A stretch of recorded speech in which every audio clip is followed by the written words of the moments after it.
حضرت مرزا مظہر جانے جانا فرماتے ہیں کہ بارش ہوئی تھی تازی تازی، دلی میں تازی تازی بارش ہوئی تھی. ایک بابا لکڑی کے جوتے پہنے کھڑا ہوں، اللہ اللہ اللہ، اسی کسے دے کچھ بھی نہیں لگ دے، نہ کوئی ساڈا دردی. بابا مست ہو کے جا رہا، اللہ اللہ کرتا جا رہا.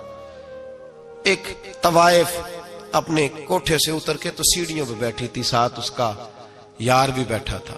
بابا اپنی مستی میں جا رہا، تو بابا جی کے پیروں سے کچھ مٹی اڑی تو اس عورت کے کپڑوں پہ پڑ گئی. پرواہ نہیں، بزرگ گزر رہے. وہ یار اس کا دوڑا ہوا آیا، اس نے آ کر تھپڑ مارا. کا خیال نہیں سارے اس کے کپڑے آلودہ کر دیے، تو کدھر تیرا دماغ نہیں ٹھیک؟ بابا نے نظر اٹھائی، کہا بیٹے میں نے دیکھا نہیں، چل اللہ تیرا بھلا کرے، تو نے بدلہ لے لیا. بابا جی چپ کر کے وَإِذَا خَاطَبَهُمُ الْجَاهِلُونَ قَالُوا السَّلَامَ، چپ کر کے گزر گئے. ٹھنڈ کا موسم تھا، بارش تازہ ہوئی تھی، حلوائی دودھ کاڑ رہا تھا. اس نے بٹھایا بابا جی کو پھٹے پہ، پیالہ پکڑا، دوڑ کے آگے بڑھا. بزرگ آ گئے، آئیے بیٹھیے. دودھ کا گرم گرم پیالہ شکر ڈال کے دیا. بابا جی نے دودھ پیا، پھر نظر جھکی، پھر رنگ بدلا. کہنے لگے مالک تو کتنا بے نیاز ہے، کہیں تھپڑ مرواتا ہے، کہیں دودھ پلاتا ہے. تیری بے نیازی ہے نا، ادھر تھپڑ مروایا، یہاں دودھ پلایا، تو ہی جانتا ہے تیرے رنگ کیا ہے. ابھی بابا وہیں بیٹھا تھا، دوڑے آئے پیچھے سے لوگ، شور ہوا. بابے کو دبوچ کے وہاں لے گئے جہاں اس نوجوان نے تھپڑ مارا تھا. کہا تو اللہ کا بندہ ہے، اللہ کے بندے بد دعا تو نہیں دیتے. ہوا کیا؟ کہا تو نے بد دعا دی ہے؟ کہا نہیں دی، بات بتاؤ. کہنے لگے اس نے تجھے تھپڑ مارا ہے، چھت پہ چڑھا ہے، پیر پھسلا ہے، گردن کے بل گرا ہے، منکا ٹوٹ گیا، مر گیا ہے، تو نے بد دعا دی ہے. بابا جی کہنے لگے یار میں نے تو دوسرا لفظ بھی نہیں کہا، بھلا ہو کہہ کے گزرا ہوں، میں نے نہیں بد دعا دی. کہا تو نے دی ہے تبھی تو مر گیا. کہا نہیں دی. کہا بابا تو بزرگ آدمی ہے، سچ بول. تو بابا جی کہنے لگے سچ سنو. پھر میں آ رہا تھا، میرے پیروں سے مٹی اڑی، اس کے یار کے کپڑوں پہ پڑی، اسے برا لگا، اس نے مجھے مارا. جب اس نے مجھے مارا تو میں کوئی لاوارث تو نہیں تھا، جب اس نے مجھے مارا تو میں کوئی لاوارث تو نہیں تھا. مجھے دشمنوں نہ چھیڑو، میرا ہے کوئی جہاں میں ابھی پکار لوں گا، نہیں دور ہے مدینہ. اس نے مجھے مارا تو میں کوئی لاوارث تھا کہ میرا بدلہ کوئی نہ لیتا. اس نے مجھے مارا ہے تو میرے یار کو برا لگا تو اس نے اسے مار دیا ہے، میری تو غلطی کوئی نہیں. یاروں کا جھگڑا ہے، یہ تو دوستوں کا جھگڑا ہے، یہ تو یاروں کا جھگڑا ہے، کوئی غلطی نہیں میری، کوئی غلطی نہیں. خش خش جنہ قدر نہیں میرا، اے میرے صاحب نو وڈیائیاں، میں تے گلیاں دا روڑا کوڑا، میں گلیاں دا روڑا کوڑا. مینو محل چڑھایا ہے سائیاں، مینو محل چڑھایا ہے سائیاں. فرمایا اس نے مجھے لاوارث سمجھا تھا کہ تھپڑ مار کے گزر جائے، میرا کو پوچھے گا ہی نہیں. میرے رسول پاک علیہ السلام کے بارے میں رب فرماتا ہے ابھی میں تو تیرے ہوتے ہوئے کافر کو سزا نہیں دیتا کہ تو موجود ہے. یاد رکھیں حضرت فضیل بن ایاز فرماتے ہیں ایک جوان تھا، مسجد میں آیا، لوگوں سے کہنے لگا روٹی کھلاؤ. کسی نے توجہ نہ کی. اس نے کہا میں رب بتانے والا ہوں، میری طرف دیکھو تو صحیح. کسی شخص نے خیال ہی نہ کیا. پھر اس نے کہا یار تھوڑا سوچو. نمازیوں سے کہا، اہل علاقہ سے کہا، انہوں نے کہا تیری طرح کے بڑے درویش دیکھیں. مسجد کے محراب میں وہ رب کریم کا بندہ انتقال کر گیا. جب فوت ہو گیا نا، لوگوں کا مزاج ہے، بیمار کو دوائی نہیں دیتے، جنازے پہ وقت پہ پہنچ جاتے.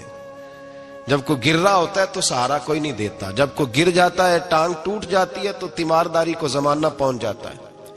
اور بزرگ وہ نوجوان اللہ کا نیک بندہ مسجد کے محراب میں فوت ہو گیا. حضرت فضیل ابن ایاز کہتے ہیں امام صاحب نے اعلان کیا چندہ دو، کوئی لاوارث فوت ہو گیا، کفن دینا. چندہ کٹھا ہوا، کفن خریدا، جنازہ پڑا. عشاء کے بعد دفن کر کے آئے.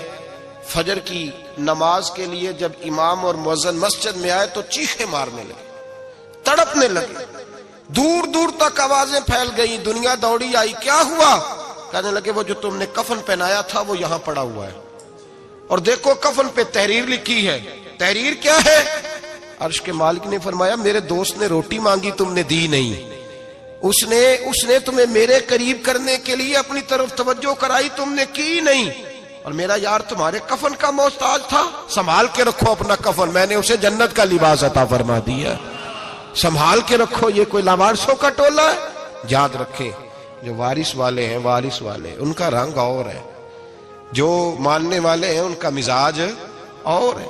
اپنی زندگی لوارثوں کی طرح نہیں گزارے، تھوڑا سا ادھر گیا تھا تو پھر تھوڑا سا ادھر گیا تھا تو تھوڑا سا. یہ کیا بات ہوئی؟ یہ کیا بات ہوئی؟ اپنے آپ کو، اپنی نسبت کو، اپنے عقیدے کو مضبوط رکھیں. 1 انچ کے لیے اعلیٰ حضرت فاضل بریلوی رحمت اللہ علیہ کے مکان کی دیوار گر گئی. ایک کونا مکان کا، آپ جانتے ہیں پرانی دیواریں چھوٹی ہوتی تھی اور بارشوں میں اکثر گھروں کی دیواریں گری ہوئی ہوتی تھی. ایک سائیڈ کی دیوار گر گئی تو اس کونے میں ہندوؤں کا گھر تھا. اب مستری صاحب رات کو آئے، ان سے بات ہوئی تو کہنے لگے سویرے کام شروع کروں گا. کہا 1-2 صاحب نے کہ ہندوؤں کا گھر ساتھ ہے اور وہ دشمن بھی بڑے زیادہ ہیں تو رات کو ہی ہو جائے. کہنے لگا جی نہیں، میری مجبوری ہے، مزدور کہاں سے لاؤں گا، بڑے معاملات ہیں، سویرے شروع ہوگی. اب رات کو مولانا ظفر الدین بہاری علیہ رحمہ کہتے ہیں بچے مدرسے کے، باقی سارے لوگ، سب کو جمع کیا گیا. چونکہ اس طرف سے تھوڑا خطرہ تھا ہندوؤں کی جانب سے. کہا جناب یہ بڑے دشمن ہیں اسلام کے، تو اس طرح کرو کہ 2-3 بچوں کی ڈیوٹی لگائیں یا کچھ لوگوں کی یہاں رات کو پہرا دیا جائے. ٹھنڈ بھی بڑی زیادہ تھی، کھڑا ہونا بھی مشکل تھا. اعلیٰ حضرت رحمت اللہ علیہ عشاء کی نماز کے بعد جلدی حجرہ خاص میں تشریف لے جاتے تھے. اس رات جب دیکھا نا باہر شور ہو رہا ہے تو اسی طرح سر پہ ایک رومال لپیٹا تو باہر آ گئے. کہنے لگے کیا شور ہے؟ کہ حضور سردی ذرا زیادہ ہے تو یہاں کسی کی ڈیوٹی لگانی ہے پہرے کی.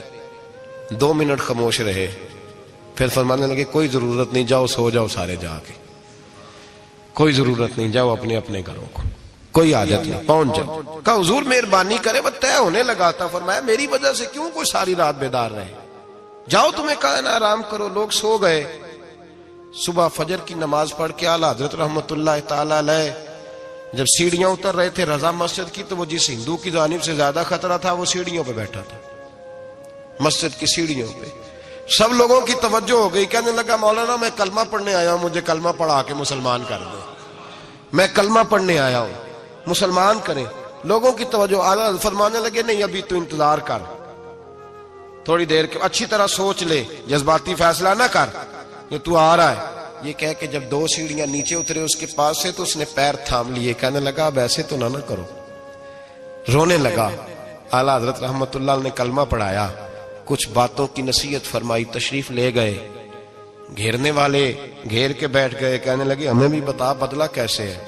کہنے لگا دیوار گر گئی، آدھی رات کے وقت، آدھی رات تک انتظار کرتا رہا، پہرے دار کوئی نہیں، تو 2 تلواریں لے کر جب میں ان کے مکان کی جانب بڑھا، میں نے کہا آج گردن کاٹوں گا اور کاٹ کر کے نکلوں گا. کہتا ہے جب میں قریب آیا تو 2 شیر کھڑے تھے، اوپر سے پلٹ کے آیا تو پھر کھڑے تھے، ادھر سے پلٹ کے آیا تو پھر کھڑے تھے. فرماتے ہیں میں 2 گھنٹے کے بعد آیا تو پھر پلٹ کے کھڑے تھے، میں پھر 1 گھنٹے کے بعد آیا، سحری کا وقت ہو گیا تو پھر پلٹ کے کھڑے تھے. اب میں ڈر کے بھاگا. کہتے ہیں فاضل بریلوی نے اپنی کھڑکی سے منہ باہر نکالا. کہنے لگے اور کتنا تجربہ کرے گا، مجھے تو لاوارث سمجھتا ہے، لاوارث ہوں میں، اور کتنا تجربہ کرے گا، بس کر مان جا. میں نے کہا حضور یہ کون ہے، مجھے بتائیے تو صحیح یہ کون ہے. تو کہنے لگے میں نے ساری زندگی رسول اللہ کی عظمت کا دفاع کیا ہے، ساری زندگی غوث اعظم کے نعرے لگائے ہیں. ابھی تو یہ مدد صرف غوث پاک جیلانی کی بھیجی ہوئی ہے، ابھی تو غوث اعظم کی بھیجی ہوئی مدد ہے. مولا علی ابھی پیچھے ہیں، 2 جہاں کے محبوب ابھی اس سے پیچھے ہیں، وہ تو ابھی پیچھے ہیں، پیچھے کھڑے ہیں کہ ضرورت پڑی تو ہم بھی تیار بیٹھے ہیں. او بھائی آج رواج ہو گیا، رواج. میں نے 2-4 دن پہلے بھی کہا تھا، لوگ کہتے ہیں نہیں کوئی نہیں ضرورت، سامنے سارا کچھ نظر آ رہا ہے. او خدا کے بندو یاد رکھو نسبت ہے بڑی چیز، جانے تگو دو میں. اگر کسی کو نسبت میسر آ گئی نا، نسبت، خالی دامن ہی مل گیا، تیرے ہاتھ میں کچھ ہے تو ہونی چاہیے نا. خالی دامن ہی تجھے کسی کا میسر آ گیا تو بچ گیا. اپنی نسبتوں کی حفاظت کریں، ان کو مضبوط کریں، ان پر محنت کریں، ان پر توجہ رکھیں. یہ نسبت جو ہوتی ہے نا، نسبت، یہ دیکھیں نا ایک گتا ہے، عام کتاب کو لگا ہوا ہے تو جہاں مرضی رکھ دو، اس کی کوئی قدر نہیں. لیکن جو گتا قرآن مجید کو لگ گیا ہے اس کو بغیر وضو چھونا جائز. ایک پٹھے پہ اینٹ بنی ہے جو باتھ روم میں لگ گئی، وہاں بغیر جوتے کے جایا نہیں جا سکتا، اور جو مسجد میں لگ گئی وہاں جوتے پہن کے جایا نہیں جا سکتا. یہ نسبت ہے بڑی چیز. اگر میسر آئے نصیب ہو اپنی نسبت کو مضبوط کر کے رکھا کریں, اس کی جولانی کا مظاہرہ کیا کریں. اس نسبت میں روز توانائی آنی چاہیے. میں آپ کو بڑی ذمہ داری کے ساتھ ایک بات بتاتا ہوں تجربے کی. ہمیں جتنا کسی نے آ کے کہا ہے نا نسبت کے خلاف, ہماری نسبت اس سے زیادہ مضبوط ہوئی.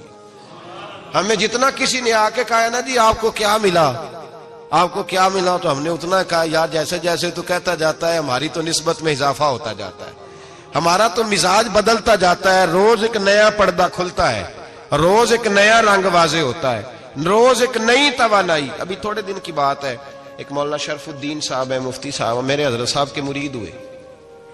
مفتی تھے, عالم آدمی تھے, سرکار تاج الشریعہ. ہمارے شیخ سے بیعت کی. اب ہمارے حضرت صاحب کا اس وقت حال وہی ہے, وَرَأَيْتَ النَّاسَ يَدْخُلُونَ فِي دِينِ اللَّهِ أَفْوَاجًا. اب فوجوں کی فوجیں لوگ آتے ہیں. ہم نے دیکھا ہے صرف خالی مرید ہونے والے بار سینکڑوں کی تعداد میں ہزاروں لوگ بیٹھے ہیں کہ صرف بیعت اتنا کہہ دیں ہم نے قبول کیا. اس عالم میں, اور جہاں حضرت صاحب کا اعلان ہو جائے کہ تشریف لا رہے ہیں, وہاں لاکھوں کا مجمع جمع ہو جاتا ہے, اور ایک جھلک دیکھنے کو لوگ ترستے رہتے ہیں. یہ کیفیت ہم نے دیکھی. وہ دور گزر گیا. کبھی ایسا بھی ہوتا تھا ایک میں ہوتا تھا, ایک تو ہوتا تھا, اور تیسری تنہائی ہوتی تھی. وہ دور بیت جاتا ہے, وہ لمحے کسی کسی کو نصیب آتے ہیں. حضرت کا وہ مولانا شرف الدین صاحب کہتے ہیں مرید ہوا, تو مرید ہوا مجمع میں, رسی حضرت پھینکتے ہیں یا چادر پھینکتے ہیں تو پکڑ کے مرید ہوا, تو ساتھ ساتھ اور چادریں باندھی تھی, لوگوں نے پکڑی ہوئی تھی. ایک مولانا, میں جب بیعت ہو کے آیا ان کو بتایا تو مجھے کہنے لگے یار تو ایسی جگہ مرید ہو گیا جو تیری بات بھی نہ سن سکیں, جن کو تو دکھڑا بھی نہ سنا سکے, جو مصروف ہی بڑے رہتے ہیں, کہاں مرید ہو گیا تو. ایسے پیر کا بیعت ہوتا جہاں تو جاتا وہ تیرے پاس آتے, گفتگو ہوتی, بات چیت ہوتی. کہتے جب انہوں نے مجھے بہت زیادہ قائل کیا نا, بہت زیادہ, تو میں نے ارادہ کر لیا. میں نے کہا بات ٹھیک ہے, بیعت کہیں اور ہونا چاہیے تھا.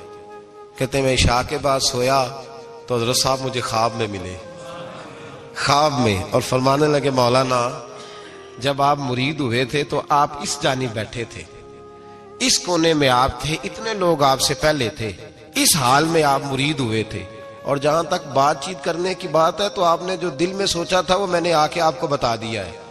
پھر بھی بڑی ضرورت ہو تو میرے صاحبزادے کا نمبر لے لیں اور فون کر لیا کریں, بات ہو جایا کرے گی. کہتے ہیں یہ ابھی بات ہو ہی رہی تھی کہ میرے دروازے پہ دستک ہوئی تو میری آنکھ کھل گئی. میری آنکھ کھلی تو میں پریشان ہوں کہ نمبر تو ملا نہیں. ایک انجینئر صاحب میرے محلے میں رہتے تھے, فرماتے ہیں وہ شام کو میرے پاس آئے اور کہنے لگے مولانا سنا ہے آپ حضرت مفتی اختر رضا صاحب سے مرید ہو گئے. میں نے کہا ہاں. تو کہنے لگے میں ان کے مدرسے میں کام کر کے آئے ہوں, میرے پاس ان کے بیٹے کا نمبر ہے, چاہیے آپ کو؟ نمبر ہے چاہیے. کہتے ہیں نمبر مجھے وہ شام کو گھر آ کے دے گئے. اب جب میں آستانہ نور پہ بریلی شریف ملنے کے لیے حاضر ہوا تو میرے دل میں خیال آیا, جب میں اندر گیا نا تو میرے دل میں خیال آیا حضور خواب جو آئی تھی اتنی بھی جلدی کیا ہے, ذرا ٹھہر جائیے, آپ ملے جو تھے تو صاحب نمبر بھی دے ہی جاتے. میرے دل میں خیال آیا تو السلام علیکم کے بعد حضرت کہنے لگے مولانا مجھے تو جلدی کوئی نہیں تھی, آپ کے دروازے پہ دستک ہو گئی تھی, مجھے تو کوئی جلدی نہیں تھی, آپ کا دروازہ بجنے لگا تھا, مجھے تو جلدی کوئی نہیں تھی لوٹنے کی. ہر مشکل دی کنجی یارو ہاتھ مرداں دے آئی, اور مرد نظر کرے جس ویلے مشکل رہے نہ کائی. بس لوگوں یہ یاد رکھو اور اس پہ عمل کرو, اپنی نسبتوں کو مضبوط کریں. ہمارا تو جیسے دن کا اجالا چمکتا ہے نا, چمکتا ہے دل کا اجالا, جیسے نیا دن چڑھتا ہے ہمارے لیے تو ایک نئی روشنی لے کے آتا ہے. اپنے آپ کو بیدار رکھیں. سورج اگر باہر پورا نکل آئے نا تو جو آدمی آنکھیں زور سے بند کر لے اسے کوئی شے نظر نہیں آتی.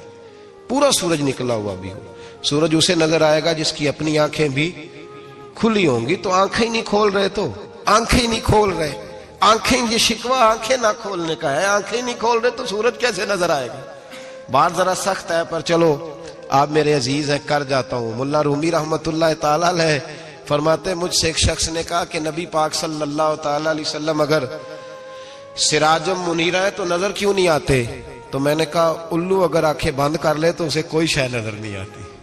آنکھیں بند کر لے تو اسے کوئی شے نظر, تو آنکھیں تو کھولنا, آنکھیں کھول. یہاں میں اپنے کمرے میں یوں پردہ آگے کر کے لائٹ بند کر کے باہر شور مچاؤں, سورج کوئی نہیں, سورج کوئی نہیں, تو مجھے کوئی بندہ کہے گا پاگل, اس طرح کر, باہر نکل. ادھر آ تجھے دکھاؤں سورج ہے کہ نہیں، تیری تو اپنی آنکھیں بند ہے۔ اقبال کہتے ہیں دل بینا بھی کر خدا سے طلب، آنکھ کا نور دل کا نور نہیں، اندر کی آنکھیں کھول، اندر اتنا اندھیرا ہے تو باہر کیسے نظر آئے گا؟ تو لوگ آنکھ ہی نہیں کھولتے، دائیں بائیں دیکھتے رہتے ہیں۔ نسبت کو مضبوط کریں۔ رب تو فرماتا ہے حبیب تو موجود ہے تو میں کافر کو بھی عذاب نہیں دیتا۔ اب یہاں خالص نسبت کا بیان ہے، خالص، یہ نہیں فرمایا کہ حبیب ان کے عمل اچھے ہیں تو میں عذاب نہیں دیتا، یہ نہیں فرمایا کہ حبیب یہاں خانہ کعبہ ہے تو میں عذاب نہیں دیتا، نسبت کی بات فرمائی، نسبت کی۔ یہ نہیں فرمایا کہ حبیب یہاں روز طواف ہوتا ہے تو عذاب نہیں دیتا، یہاں تلاوت ہوتی ہے تو فرمایا حبیب تو ہے اس لیے میں انہیں عذاب۔ مدینے میں کبھی زلزلہ نہیں آیا، پتہ ہے آپ کو؟ اس لیے نہیں آیا کہ وہاں میرے مصطفیٰ کا گنبد خضرا ہے۔ کوئی فصل وہ بیجتے نہیں، کوئی فصل بوتے نہیں، وہ کوئی فصل بھی، لیکن دنیا کی ہر شے آپ کو مدینے میں ملتی ہے۔ جو سب سے اچھا پھل کھانا چاہے اسے مدینے میں جا کے ملتا ہے، اس لیے کہ وہاں گنبد خضرا کی ہریالی موجود ہے۔ دنیا کی ہر نعمت ملتی ہے اس لیے کہ گنبد خضرا جو موجود ہے۔ تو بھائی یہ نسبتوں کی بار ہے، نسبتوں کی۔ پرانی امتوں میں جب کوئی گناہ کرتا تھا تو دروازے پہ لکھا ہوتا تھا سویرے، میرے حبیب نے دعا فرمائی مولا یہ میرے ہیں انہیں رسوا نہ کرنا، اے اللہ میرے ہیں انہیں رسوا نہ کرنا۔ تو میرے بھائی سن لو اور یاد رکھ لو، لاکھوں پاپ بھی لوگ کر کے آئیں، سویرے منہ دھو کے نکل آئیں تو عرش کا مالک رسوا نہیں کرتا، بلکہ کہتا ہے تو میرے دامن میں چھپ جا، اندر جا کے جہاں گناہ کیا ہے وہاں جا کے دل سے سچی توبہ کر لے، میں قیامت میں بھی کسی کو نہیں بتاؤں گا کہ تو نے گناہ کیا ہے۔ تو برکت کس کی ہے؟ رسول پاک کی۔ یہ برکت کس کی ہے؟ حبیب دو عالم کی صلی اللہ۔ غلامی کا رشتہ مضبوط کریں، غلامی کا وارث والے بنے، لوارث نہ بنے۔ لوارثوں جیسی زندگی نہ گزارے، جہاں مرضی چلے گئے، جہاں مرضی چھٹیاں کار ہے، جتنے مرضی ٹائم بتا ہے، جو مرضی طبیعت میں آیا کرتے پھرے، پتہ ہی کوئی نہیں، حال ہی کوئی نہیں، یہ کوئی کیفیت نہیں ہے کوئی بھی۔ مجھے ایک صاحب کہنے لگے کہ ایک پیر بھائی پوچھ رہا تھا حضرت صاحب کا حال کیا ہے، میں نے آج کے بعد اس نے تجھ سے پوچھا تو بالکل نہ بتانا۔ وہ کیسا بیٹا ہے، وہ کیسا بیٹا ہے جو پڑوسیوں سے دائیں بائیں لوگوں سے حال پوچھتا ہے، اسے پتہ ہی نہیں، اسے خبر ہی نہیں، اسے تو لمحے لمحے کی خبر ہونی چاہیے، اسے تو منٹ منٹ کا پتہ ہونا چاہیے تھا۔ وہ اس نے کس طرح کی نسبت رکھی ہوئی ہے جس کو ہم سایوں سے پوچھنے پڑتا ہے ذرا پتہ کر کے بتانا حال کیا ہے۔ تو کدھر تھا بھائی، اتنی دیر ہو گئی، تو نے حال بھی کسی اور سے پتہ کرانا ہے؟ میں نے کہا اس کو کہنا آج کے بعد حال پوچھنا ہوا تو خط لکھے، میں بھی جواب لکھ دوں گا، بات ختم ہو گئی۔ جب دور دور جو رہنا ہے تو ٹھیک ہے، پھر اس طرح نہ تو خدا ہے نہ میرا عشق فرشتوں جیسا، دونوں انسان ہیں تو پھر کیوں اتنے حجابوں میں ملے؟ اور اس نے کہا تھا اب کہ ہم بچھڑے تو شاید کبھی خوابوں میں ملے، جیسے سوکھے ہوئے پھول کتابوں میں ملے۔ ایسا کام نہ کریں کہ وہ انداز ہی بدل جائے، اپنے آپ کو، اپنی نسبتوں کو مضبوط کریں۔ اللہ تبارک و تعالیٰ سے دعا اور التجا ہے کہ اللہ کریم ہمیں نسبتوں کی مضبوطی عطا فرمائے، اور اللہ تبارک و تعالیٰ ہمیں یہ توفیق دے کہ ہم سمجھ جائیں اس بات کو کہ اصل بات ہے کیا، اور اصل کی مضبوطی کتنی ضروری ہے، اصل تک پہنچنا کتنا ضروری ہے۔ اور یہ بھی یاد رکھیں، اماں جب ناراض ہوتی ہے نا، جب اماں ناراض ہوتی ہے تو کہتی ہے بس نکل جاتا، فٹافٹ نکل جاتا، دوڑ جا، کوئی تعلق نہیں۔ ابا بھی کہتا ہے آج آیا تو ٹانگیں توڑ دوں گا، حال ہی کوئی نہیں۔ اور وہی بیٹا جا کے 2 منٹ پیروں میں بیٹھتا ہے، کہتا ہے اماں تجھے پتہ ہی نہیں میں کتنی ٹینشن میں تھا۔ تو وہی اماں باہر نکل کے پہلے بڑھ کے مار رہی ہوتی ہے حد کر دوں گی، پھر وہی اماں کہتی ہے بڑا پریشان ہے بیچارہ۔ یہ کیفیت ہے، اپنے آپ کو صحیح کریں، اپنی نسبتوں کو مضبوط کریں، احکامات پہ عمل کریں، محبوب کی غلامی تگڑی کریں۔ یہ جو سستیاں ہیں، کوتاہیاں، ان کو دور کریں۔ زندگی کا لطف آتا ہی تب ہے جب آپ پورے طور پر اپنے آپ کو چاق و چوبند کرتے ہیں۔ اگر تھوڑا کر لیا، تھوڑا چھوڑ دیا، 1 پڑھ لی، 3 رہ گئیں، 3 پڑھ لیں، 2 رہ گئیں، یہ لطف نہیں ہے، یہ ذائقہ نہیں۔ اپنے آپ کو مضبوط کریں اور پورا مضبوط کریں، پوری اپنے اندر جو ہے وہ جولانی نسبت کی پیدا کریں۔ بس یہ دعا کریں اللہ جب تک زندہ رکھے غلامی میں رکھے، اور مارے تو غلاموں جیسی موت عطا فرمائے۔